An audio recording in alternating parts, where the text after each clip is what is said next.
Kính thưa quý vị, có 10 thói quen phổ biến khiến bạn mất điểm trong mắt người khác. Đây là những sai lầm trong giao tiếp mà rất nhiều người mắc phải, khiến bản thân mất điểm trong mắt của người đối diện.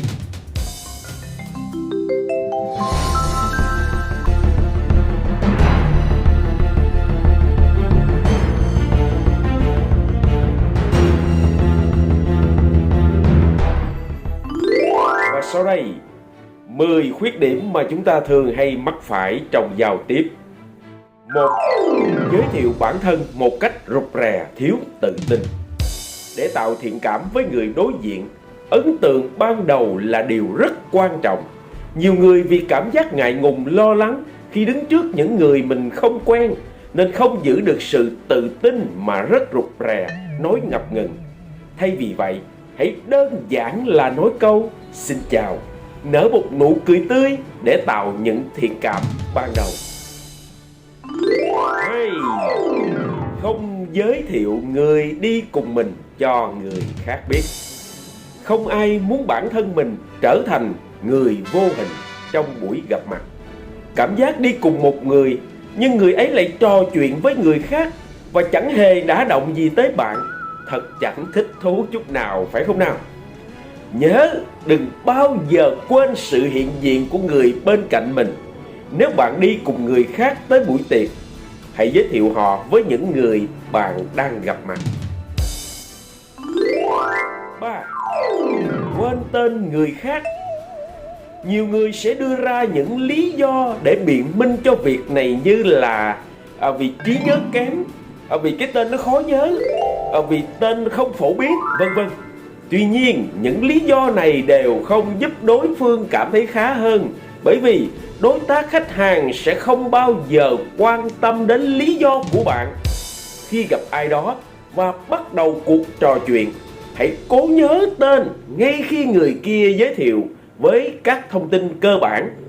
Lời khuyên ở đây là bạn nên gọi tên đối phương ít nhất 2 lần trong cuộc trò chuyện để giúp hai người trở nên thân thiết hơn. 4. Giải thích về những điều chẳng ai quan tâm. Đừng bao giờ phí hoài năng lượng vào những cái vấn đề mà chẳng có ai quan tâm. Đây là một lỗi khá nhiều người hay mắc phải khi nói tràn dang đại hải về một cái vấn đề mà người nghe không hề hứng thú.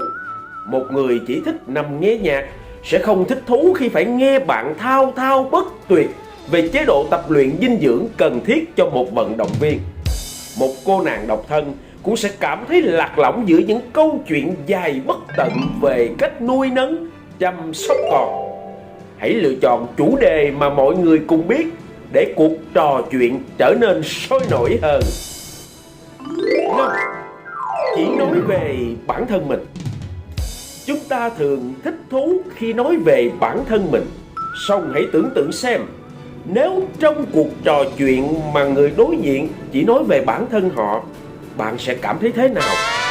Thay vì bắt đầu mọi câu chuyện bằng chữ "tôi", hãy thể hiện sự quan tâm của bạn dành cho đối phương bằng những câu hỏi quan tâm hay là chủ đề mà cả hai cùng hứng thú. 6. Nói xấu người khác. Quan trọng nha quý vị. Một người hay để ý và nói xấu người khác sẽ rất khó để tạo được những hình ảnh đẹp trong mắt của người đối diện. Nhiều người có thói quen đem những câu chuyện của người khác vốn chẳng có liên quan tới bản thân mình để mà phán xét rồi mổ xẻ. Dù là người đó có phải bạn chung của hai bạn hay không, đừng nói xấu mà hãy cố gắng nói một cách khách quan nhất và tránh những bình luận tiêu cực. 7. Nói chuyện lý nhí, thiếu tự tin. Một người nói chuyện mà luôn lý nhí, nói với cái thái độ thiếu tự tin sẽ khiến đối phương cảm thấy nhàm chán và không còn hứng thú với câu chuyện.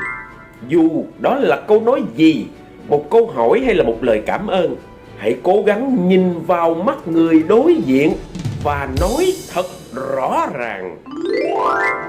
8. Trả lời câu hỏi một cách cụt lũng.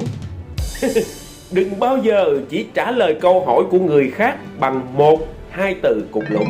Những câu trả lời kiểu nhát gừng này dễ khiến đối phương cảm thấy bạn không tôn trọng họ. Thay vì đó, hãy thêm một vài nhận xét, câu nói đùa hay là hỏi lại người ấy. Than vãn. Bạn cảm thấy cuộc đời này sao mà thật bất công khi nhìn sang những người xung quanh. Đừng ngồi đó mà than thở, vì sự thật là điều đó không giúp ích gì cho bạn, mà còn khiến bản thân bị bao vây bởi nguồn năng lượng tiêu cực. Khi bạn suốt ngày than thở về một vấn đề gì đó mà không có dấu hiệu cải thiện được, điều này chỉ khiến bạn trở nên nhàm chán trong mắt của người khác. Bạn có thể chia sẻ về vấn đề mình gặp phải, song với thái độ cầu thị, muốn tìm ra cách giải quyết vấn đề đó. 10. Tự phá vỡ những nguyên tắc của mình.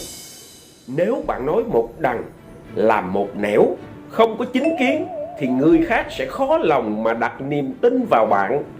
Đừng ngại công khai những quan điểm của mình và tuân thủ các quy tắc bản thân đã đặt ra. Đó sẽ là điều giúp bạn nhận được sự tôn trọng từ phía người khác. Kính thưa quý vị, phần chia sẻ của tôi đến đây là hết. Nếu quý vị thấy hay, hãy bấm like và nhớ chia sẻ gieo hạt cho nhiều người được biết. Quan trọng nhớ đăng ký kênh và bấm chuông thông báo để sớm nhận những bài tiếp theo sau này của tôi. Quý vị cũng cho tôi biết ý kiến của quý vị về chủ đề này nó như thế nào. Cảm ơn tất cả quý vị đã theo dõi và lắng nghe. Xin chân thành cảm ơn.